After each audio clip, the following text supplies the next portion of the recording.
So we talked about pretty much every piece of equipment that's in here. Yeah. You got a lot of electronics going on up there. Some of it I recognize. I Yep. run the hydros Yep. on my tanks. Working from the top down, big gray box is the ballast for the UV. Next to that is the Neptune Systems Apex brain. The Apex runs the frag tank, and Okay. it provides lighting control for the Radions and AI blades and the 2 Skys that I have over the display tank. Really, all out of there. I have the MXM box, I have some energy bars upstairs, energy bars down there. So you just see the brain here, there's other pieces of it around that you don't see. Working down, you have the controller for the Abyss A400 return pump. Next to that are the controllers for the skimmer, because it has 2 pumps driving the skimmer.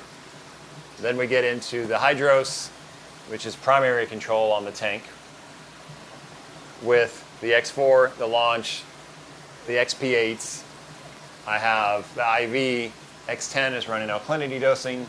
When the Maven comes, whenever that is, we'll look at putting it on the tank.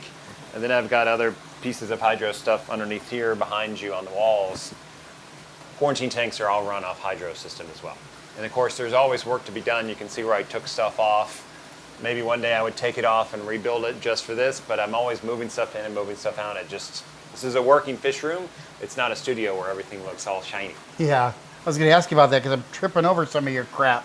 Why don't you clean this place up? It's a good idea. I'm going to go to lunch. You can take care of that. Apex has been around a little bit longer. Yeah. And I don't see as much of it. You switched over a lot. Yep. Do you have an opinion towards one or the other? Or is it just, whatever's working best for you right now? It's a lot of that. Do you like your iPhone? Do you like an Android?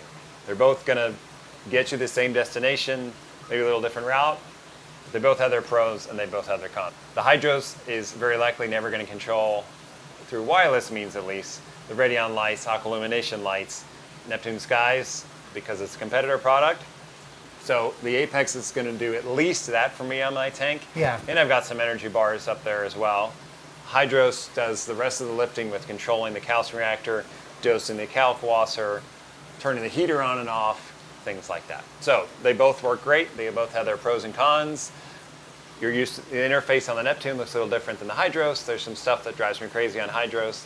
There's stuff on Neptune that drives me crazy. Yeah, one of the points you mentioned that, yeah, it's a competitor product. I like the Radions.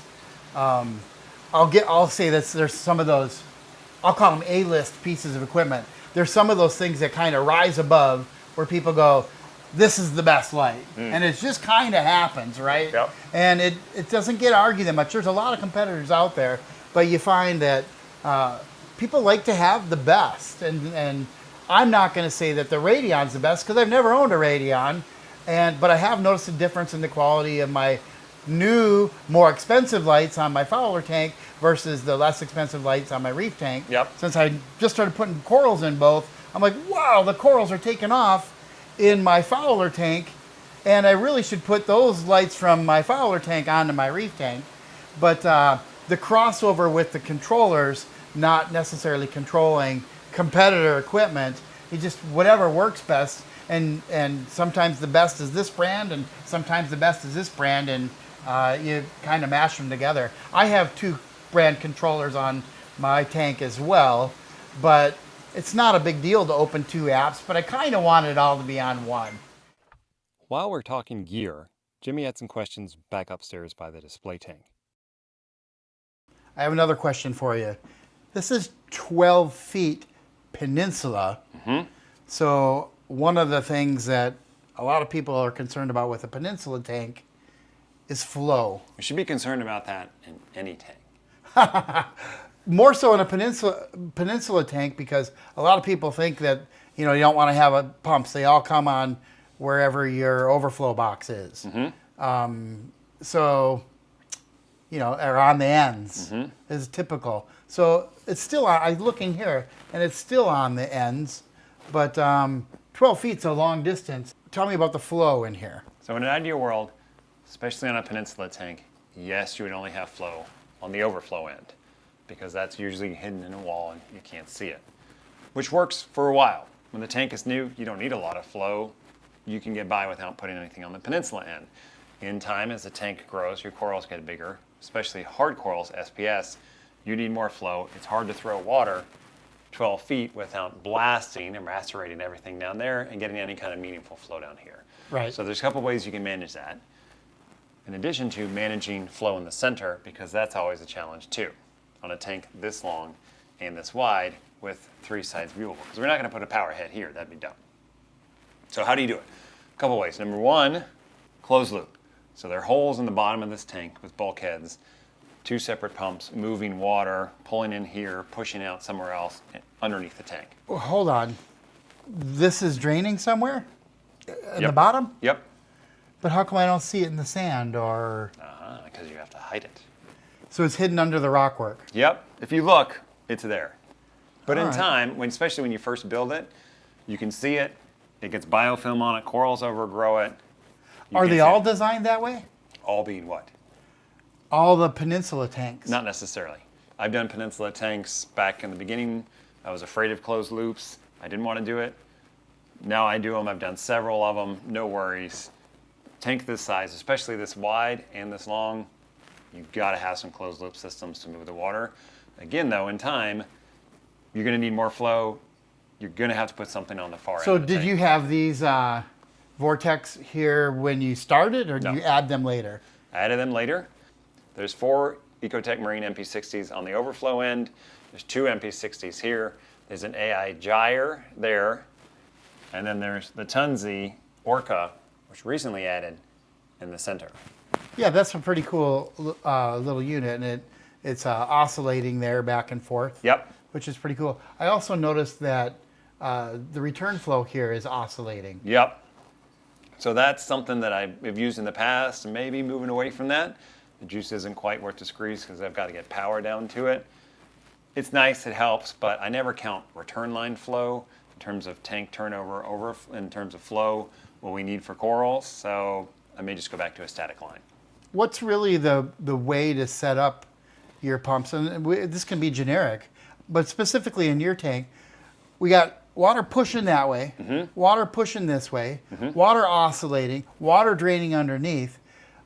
How does that work with, is it kind of trial and error? You look and see what the corals are doing? How do you know? I mean, you don't put ink dye in there and see where it's flowing. Yep. So how do you know where to set this stuff up? Part of it is you don't want to put a pump right in front of a coral because it's going to blast it. So it's got to have some distance. That's why that MP60 is up there, to try to throw water as far away down the tank as it can. So this is kind of up and away from the corals. It's pushing here. Yep. All the way down. Okay. Yep. Until And- it hits pushing from the other side. Right. where There's there's some one up amount there. of this side pushes, this side relaxes. They all come together. You get water smashing. That's the high other thing I was flow. going to ask you. Do Yep. these pulsate? What kind of wave do you have on them? Absolutely. I got a program that changes all throughout the day. The pump change program changes. The closed loop changes. The orca changes. So they all change. So this flow isn't linear. It's constantly more flow here, more flow there. Yeah, absolutely, because we got the ability to do that now with DC pumps. Yeah, it's very and apps. cool. Vary it. And I'm always tweaking it. Higher flow, lower flow. There are times when the pump goes, all of them turn off. Yeah. And the flow stops other than the return line, which is fun because fish tend to go down towards the overflow where they don't usually hang out because of the flow. They'll come start picking algae off your power heads. And then it's like slack tide. The ocean churns over, there's high tide, there's low tide, Sure. in between there's flow. So it Yeah. mixes it up. It's more realistic. But I'm always moving it around. I'm always tweaking stuff. I want to vary the flow. Now, how do I know I have the flow right? Part of it is looking at the tank, but the really good way to tell is overfeed. Overfeed. Be more Overfeed. specific. You overfeed, what happens? You put a little extra food than you usually do. You put it down the length of the tank so it spreads out. So you're seeing it in the flow. Yeah, then you can see So where it the flow is kind of like you're putting dye in the water. In a way. And you overfeed and you see. Yeah. And you could put food in there and get a look. I mean, couldn't you? We go to these trade shows and they have the little plastic balls in the tank. You're Yeah, not going yeah. to do that in here, but just put food in. You overfeed enough and you can see where high flow is. Where does food go and get stuck? Like it's giving you an Sure. idea of flow. How about the lighting in here? So I have 7 Ecotech Marine Radions.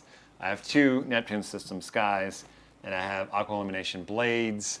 I also have Lumina Magic X4 that I have on there. used that light, liked it. I wanted a little more lighting in one section, so that's there.